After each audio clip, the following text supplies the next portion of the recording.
So let's talk about various different collections which can hold multiple data.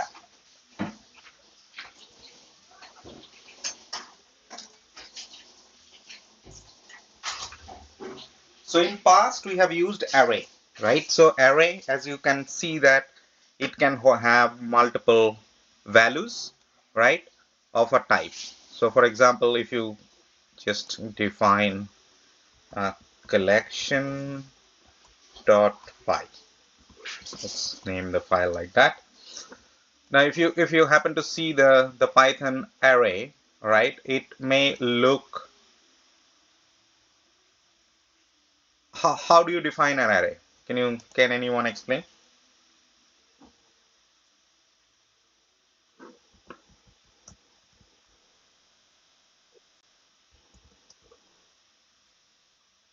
Sorry,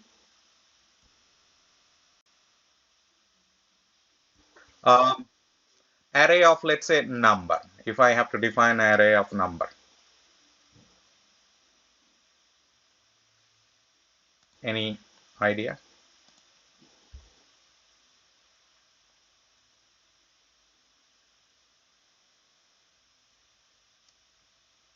Sorry, can you speak a little loud?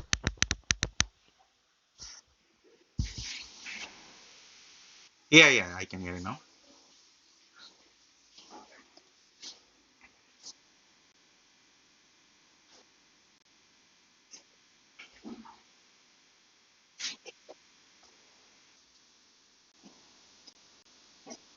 Huh. So how do you define? How do you write it in Python? So that is my question.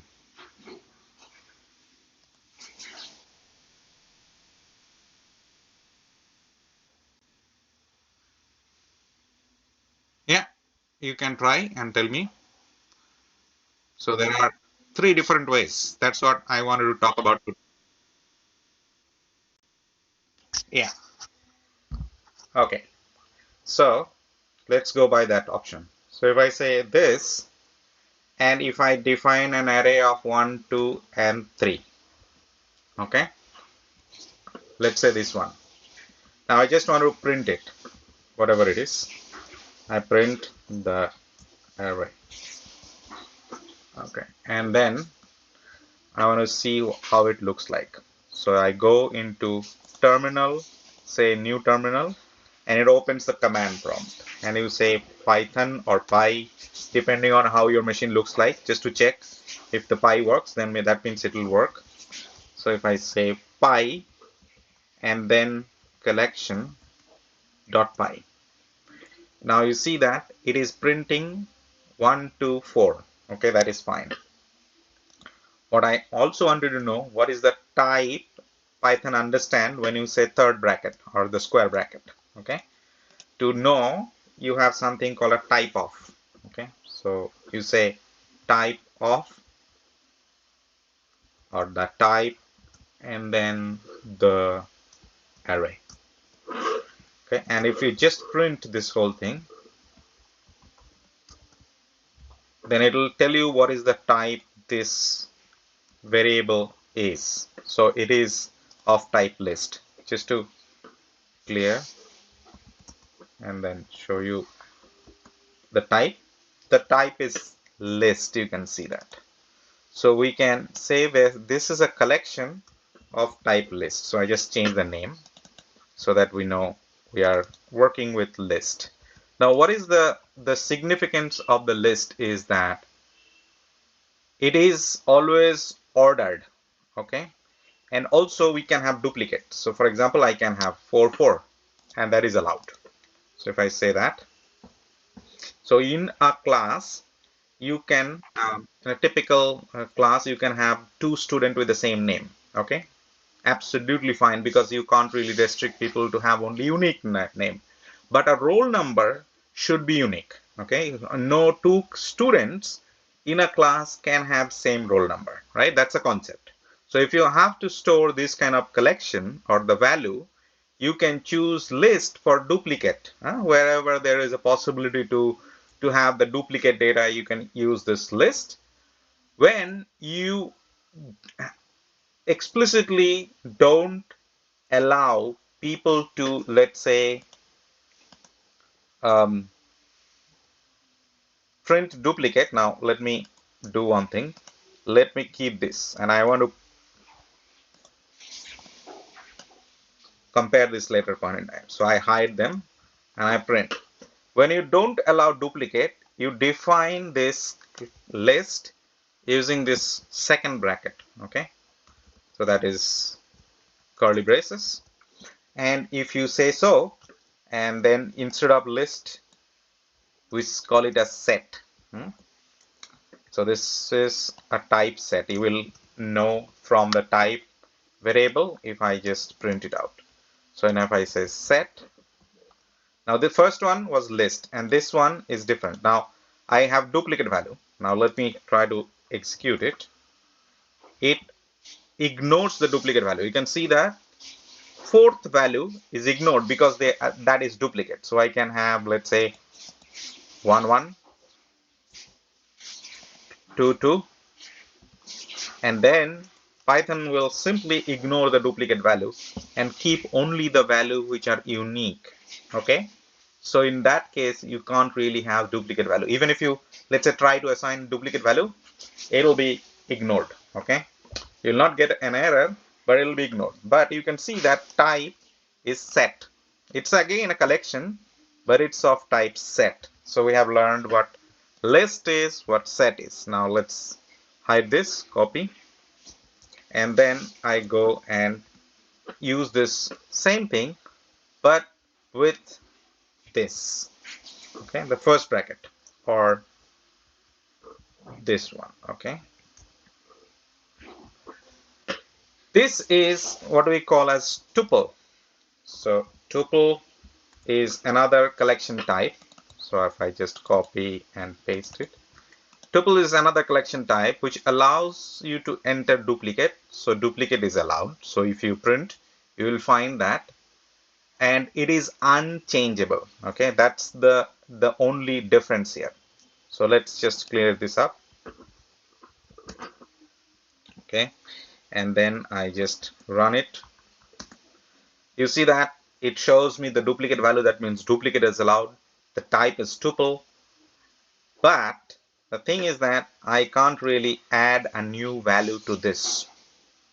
Okay, so in a sense, like if you have a class defined at the beginning of the curriculum, you can have, let's say, people joining later point in time. So they will have new roll number or new name.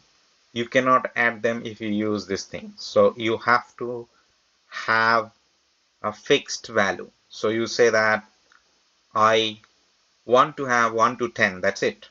So if you need to have 1 to 20, then you have to define the new variable again with new set of values. Okay, so this is the difference. So tuple is sort of like a read only. Okay, so it only allows you to have values which are visible during the course of your activity, and you can only see them um, as you type. So you can have duplicate values as compared to set, where you cannot have duplicate values. In tuple, you can have duplicate values. So you can see that this is basically the majorly this value majorly changes over here, which means that when there is a read-only duplicate value, then use tuple. So it's only a special case. Okay, other than that, you just tend to use either set or the list depending on whether you need a duplicate or not. So if I just type it here, so if I say allow no duplicate, okay, it allows duplicate. Okay, and then this is, we'll say, list. This allows duplicate. This allows no duplicate. Even if you put duplicate, that's will be ignored. Okay, And the last one is tuple, which is allows duplicate but unchain, or let me put it a read only. Okay, you can't change it later point in time. Once you declare, that's it. Okay, so you see that these are the three typical types which we can use in Python collection type. Now there is another specialized collection which is known as dictionary. Now dictionary is sort of like a very important in computer science. You will often hear about things like name value pair or key value pair, right? So you will have an identifier and something associated to that. Typically in a student roll number kind of scenario, you have a roll number and a student. A roll number is always unique and name of the student can be same for two students. That is absolutely fine. So in those cases, if you have to define all of them in the single collection, right? Now in past, right, previously we have only had collection with one type of value. Either it's a numeric value, you can also store strings. So you can have only one type of thing. So if you have to store something like a roll number and name of the student, then you need something different. Now that something different is what we call as dictionary. Now dictionary is defined differently. So let's define the dictionary. Let's say, now I just name this like so that we understand what we are trying to do. Now, when you define dictionary, you use curly braces. Now, in the dictionary, as we know that we have key and value. So if I say 1 and then I just name A, okay, let's make simple 2 and then I have B. So assume that the second one is the name, first one is the roll number, okay.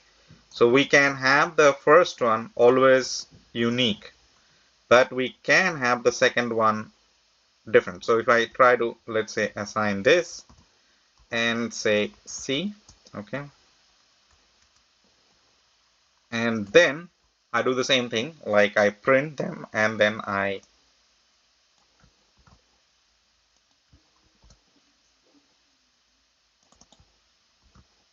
try to print the type also. So if I run this code, what happens? You see that the fourth value, which was a duplicate one, is simply ignored. Okay. Now, because it is ignored, because I have the duplicate key value. If I change this key to, let's say, 4, then it will be considered. Because the key is the only thing which needs to be unique. Okay, the value can be duplicate. So if I have, let's say, key as 3, which is duplicate, but the value something like x, which is not duplicate, then it won't be considered because the key is duplicate. So only 3 set. You can see 1, 2, and 3 coming. The fourth one with the value x is considered, but the third one with the value c is ignored. So you don't know which one will be ignored. So probably the last one will be considered.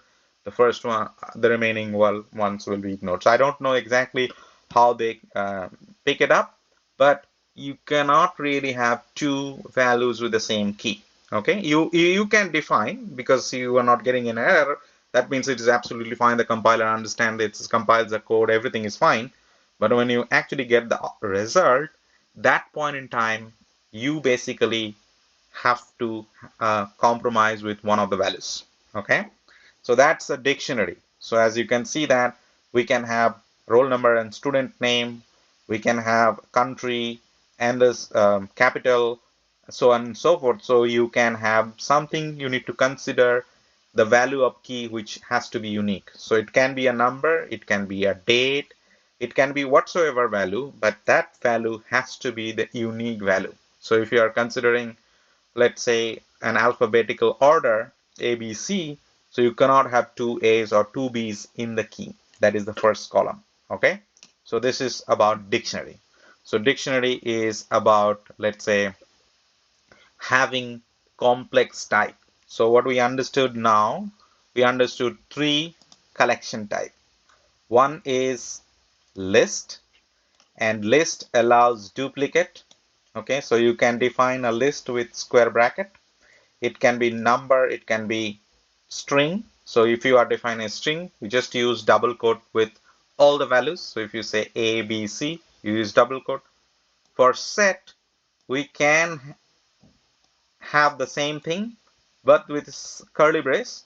The only thing is that it will be the duplicate value will be ignored. So if you have multiple fours, only one four will be considered. Okay. And then if you say have a tuple, you can have duplicate, but it is read only. That means you cannot change the value later point in time. In dictionary, you think of it like two value as one single element. So two value is one key, another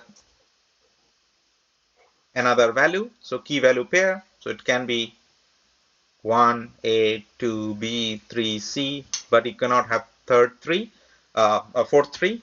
So like that, you can have a unique list of keys with same values. So I can, let's say, have all of them as A. That's absolutely fine.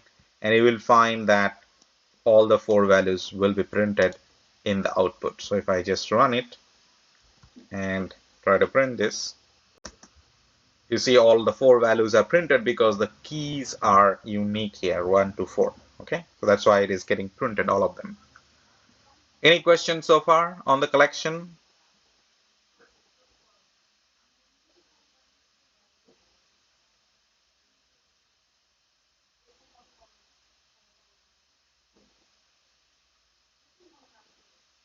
No question?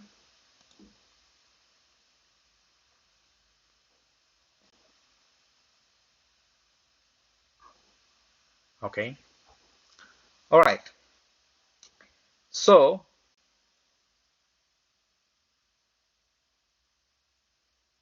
we'll move to a next part of that. So collection is fairly simple, okay? But you can build really complex things using these collections. So that is why it is important that you understand the very basics of collection so that you know when to use what. Okay, that is why I try to demonstrate you all three types plus dictionary, because you will probably encounter scenario where you need to use collection. So and I'm going to show you one small example here. So let me show you that.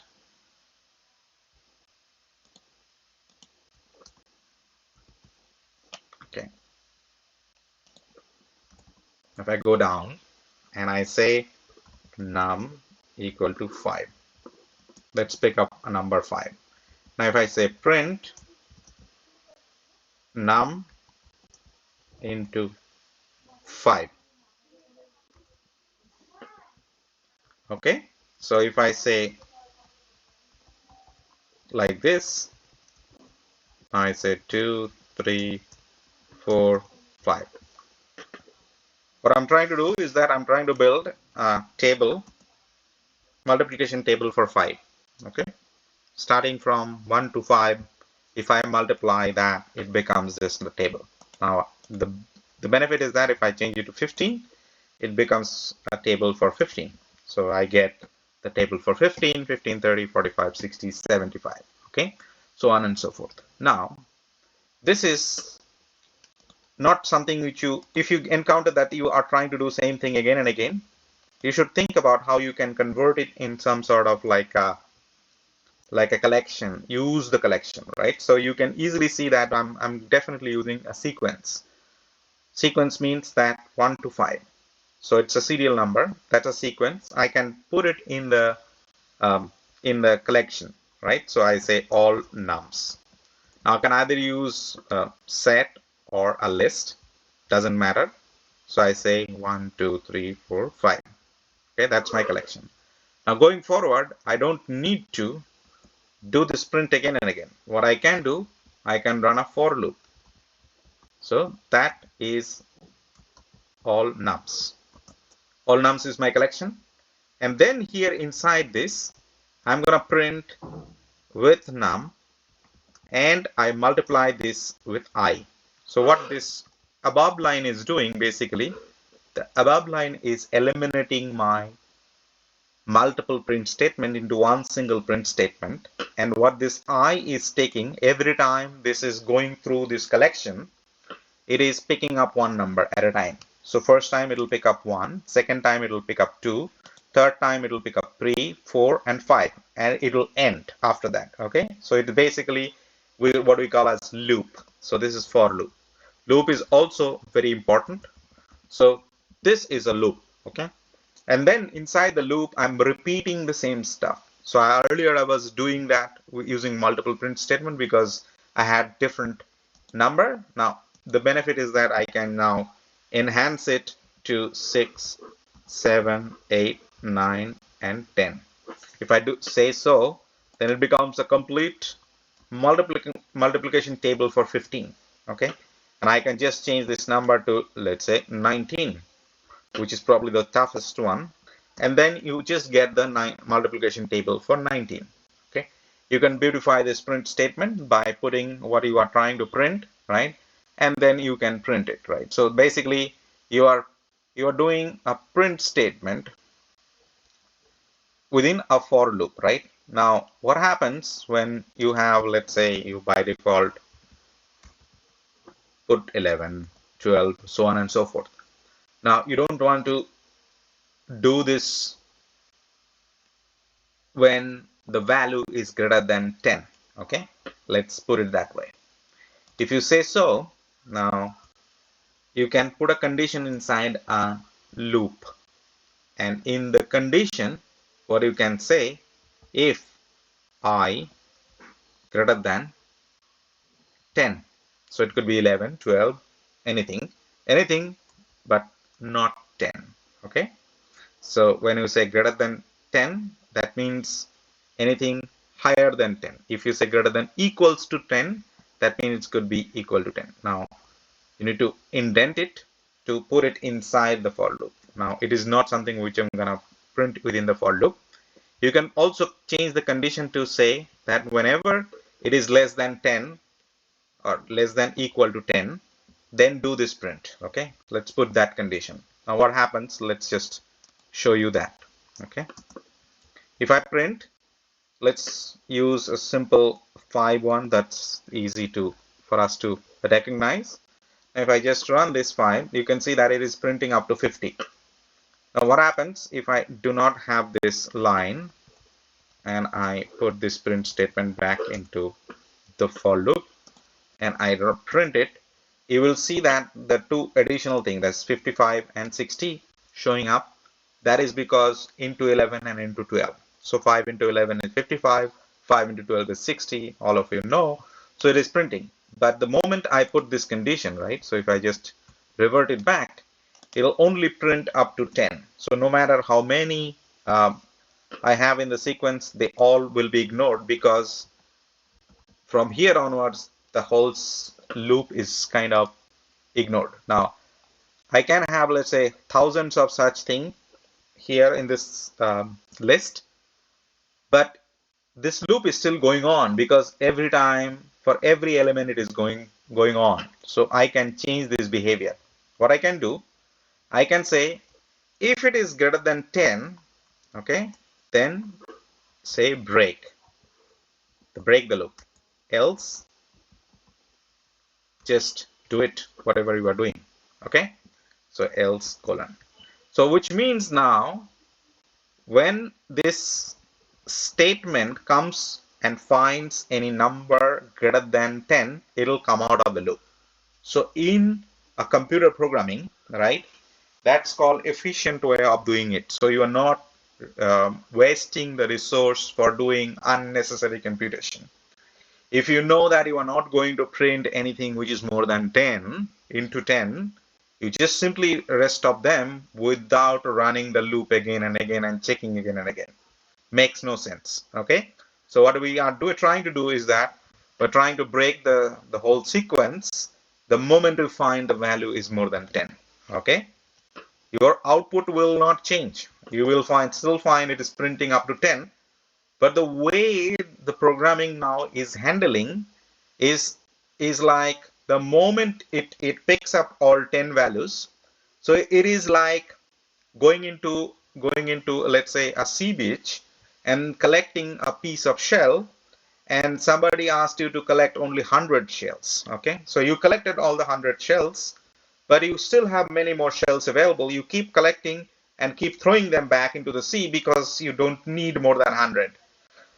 And what you will do, you will end up collecting all the shells within the shore, which could be thousands of shells lying over there, which is quite inefficient because you only have to collect 100. So I just wanted to give you some example. Okay, so if you think about that perspective, right, if you are doing it by yourself as a human and collecting 100 shells, and you have to pick up all the shells lying in the seashore, and no need to stop because you do not have a condition over there, it will be pretty inefficient, and it will be time consuming also. Instead, after collecting 100, you just come back to the hotel and then give it to somebody, right? So that's the most efficient and then quickest option, right? So this is the quickest way to come out of the loop when I don't need to run the loop, right? So that's something you can also do, thing like that.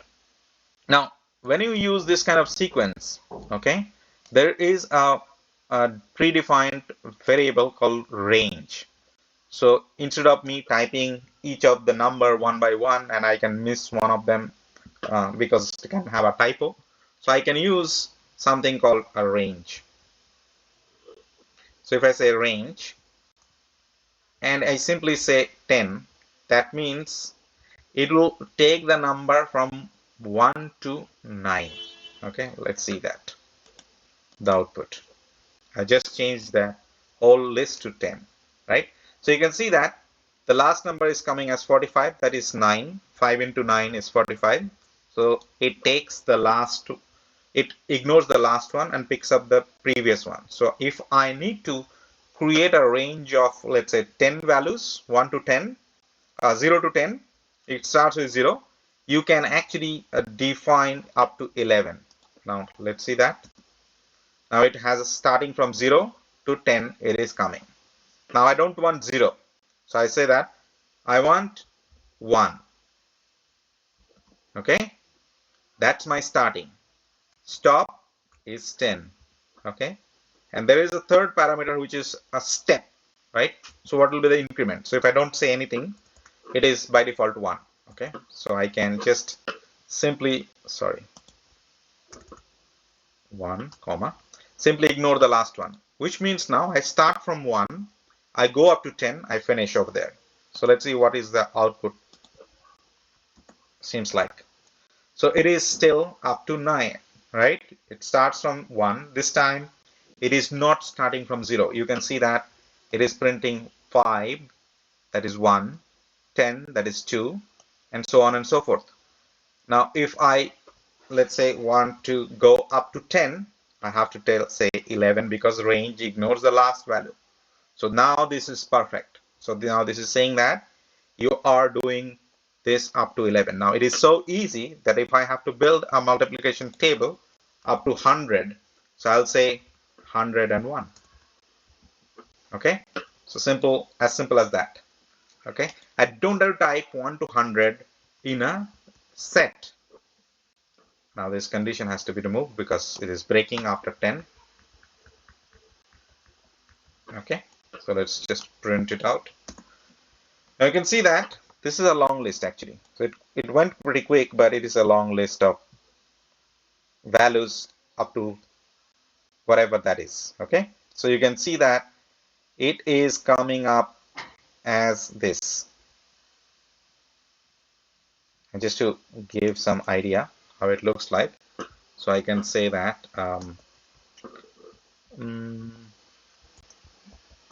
0 into, let's say, x1, I have to say sequence 0, 0 equals to this.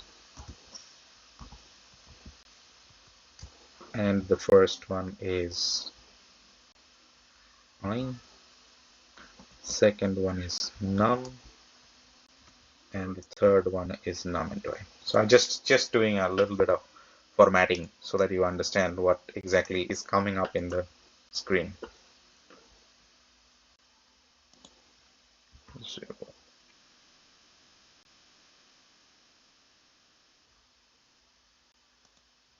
That's correct. Thank you.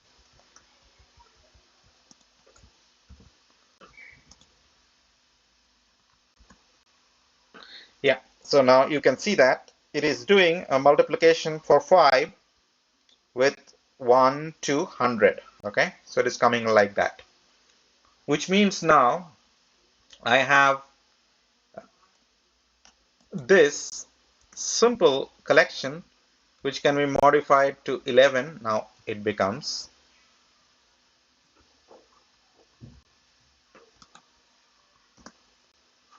just a table for up to 10. Okay. So whenever you have a sequence like series of values and generally 1 to 10 or 1 to 20, you can use this range. Another good things about range is you can also define step. So if you want to jump by two numbers, let's say, not taking 1 to 2, but 1 to 3. Okay, so if you jump by two numbers, you can jump it also. So if you say so, and if I just clear it up and run this, you'll find that the first one is 1, then 3, 5, 7, and 9 because I'm jumping with number 2. Okay, so if you go up to, let's say, 14, you will find I'll find the 13 as the last one because I jumped by 2. Okay, so 1, 3, 5, 7. So you can jump by any number. So you can say, I want to jump by 5.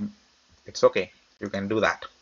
Just need to say the third value, which is 5.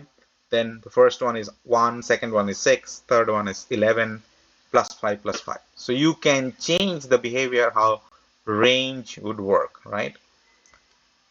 So you can also define in the range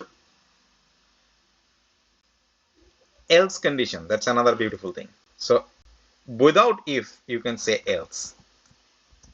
So far we have seen that we can use if condition, and in this you can say else, and you can say print, and you can say done. If you say so, done with the range values. Okay, let's put a big one, and then if I just print it out, type it out, you can see that else is coming. Even if I do not have a if loop, if condition, I can still put else with a range where I have a for loop. When the for values are ending, I can use else. So it is basically else for. That's why the indentation is with the for. So this is important in Python. So Python uses indentation heavily. So whatever in the line of for is this, that is else, and inside the for, this print, inside this else, this print. Okay, the line number 31 is inside else, line number 29 is inside for. If you print something outside of the for loop, you say print and you say done, and this will be printed after this collection is covered, right? So you can see that whatever happens within the for loop doesn't really matter, but the last done, that is line number 33, will anyways be printed. Okay, so you can consider this kind of thing for repeat activity, or in the case of activities where you have got, let's say, series of values, you can define that. It is applicable for number. So if you say go to the range and try to read out the definition, so it takes an object, right? And it has a start, stop, and step, right? We can only define stop and then you can define a range. You have seen me only saying 11, so it started from 0, went up to 10, and the range is complete. But you need to change the start. Instead of 0 to 1, you can define that in the first parameter, that is 1, and then second one is stop, that is 11, so it will go up to 10, and then because my step is again anyways 1, I don't have to explicitly mention that, right? So you can actually define a step and jump by, now let's say, number 2 or jump by number 5, so you can change the behavior of your collection. In those kind of scenario, you don't have to type them in as a variable to define a collection, because you can do mistake and it will be very difficult for you to change or alter later point in time if you have a larger collection in a sense, like you have, let's say, a lot of values. So you have seen me defining a multiplication table up to 100. Now, if I have to type all the 100 values, it'll be tedious thing. So anything which is tedious, okay, has to have some intelligent way out, okay. So that's a kind of behavior we need to observe in any programming language. So today it is Python. Tomorrow, if there is a new programming language comes in and you learn, one thing you need to make things that whatever things we are doing repetitive, right? Manual. There has to have a way to reduce that. And that's what you need to figure it out wherever possible. Now, we can always argue that if we type all the values up to 100, it will still work. The output will be given to me. Answer to that, yes, absolutely yes, it is possible. But programming really gives us an ability to make things repetitive by using this loop, this range, this kind of programming language feature available, right? So you will be able to learn and understand things on your own in the way how the programming language is laid out for you. Okay. All right. So I will pause here and check with you if you have any questions or anything you want to ask. Yeah.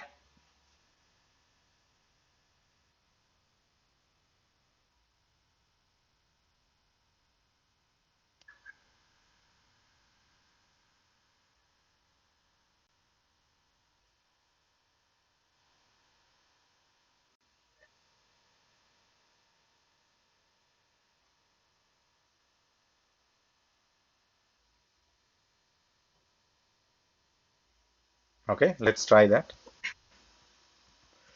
Okay. Okay. Let me use a range. Okay. So I'll say nums, or I can just directly say if, sorry, for I in range, and then I go to up to 11. Okay, that's 0 to 10, or I'll just go up to 6, 0 to 5. Okay, and then if I say so, now I want to go start from 1. Now I want to print only, let's say, only up to 3. Okay, and break. That's what you try to do, right? So if you say if I less than equal to 3 or greater than 3, let's say greater than 3, then break. So it broke. Else you print it. Okay, so let's say else I print the value of I. Now in this case, what will happen?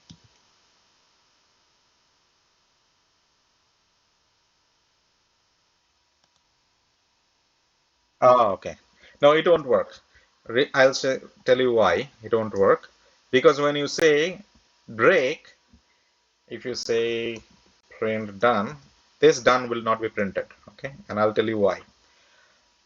Why this will not be printed? Because the moment you say break, it comes out of the for loop. Okay, when it comes out of the for loop, it comes out of this else loop also. It doesn't execute that. So break really breaks the loop. Instead of that, if you just hide this break, okay, and do nothing. Let's say that you have this else condition, and let's just print a dot. Okay, just to print a dot for the time being.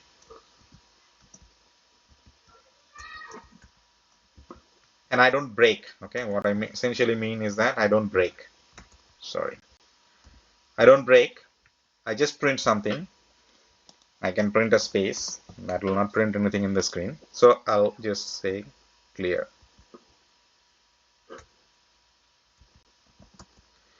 And then if I just print it, now you can see that it did not break because I do not have break, but it printed two empty values. Just to make sure that they are printing, I just put a dash. Okay, and if I run this, you'll find dash coming up. These are all the values coming from this line number 38. Now, because this for loop is completing, right, all the values, hence it is coming to else and also printing done. If you remove this and put a break, now it is not going to complete the for loop. That's the efficient way of doing it because you don't need to really go through the whole for loop. And that's why it is not coming to the else condition. You got my point? Yeah. Yeah.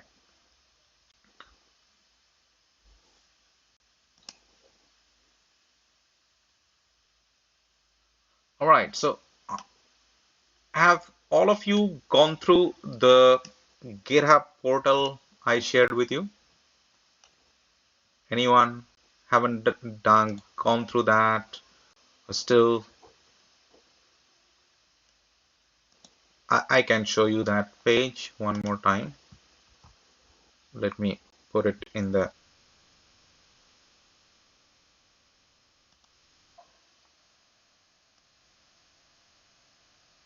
Yes, yes. So I kind of today try to cover up to for loop, that is day 11. Okay.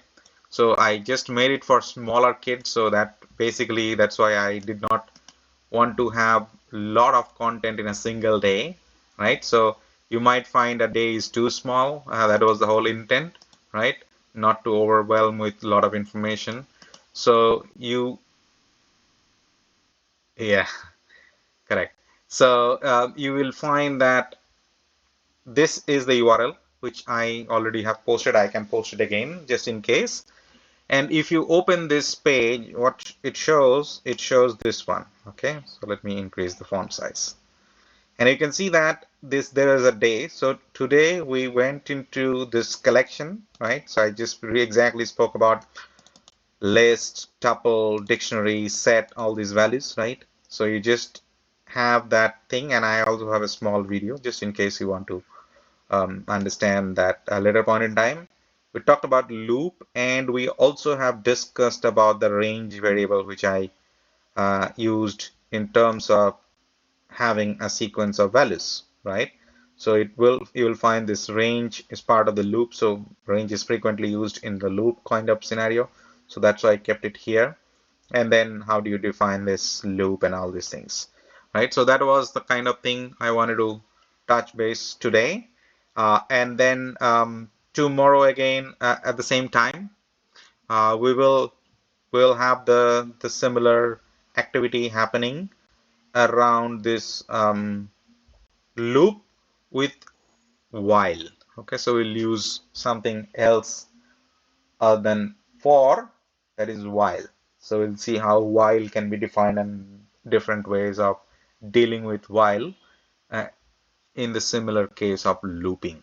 Okay, so if you are interested, you can also go through this page and practice it. Okay, because this way of writing, right, needs a bit of practice for you to remember, right? So if you just go ahead and read or watch the video, probably you might forget it sometime, right? If you want to really remember it, because these are all very basic. So no matter which programming language you learn or which programming language you understand later point in time, you still have this for loop, this collection, this if condition, this breakup loop. So this is very, very basic to any programming language. So if you understand them, you practice them, there could be a subtle difference in terms of the syntax, but overall it'll be the same thing.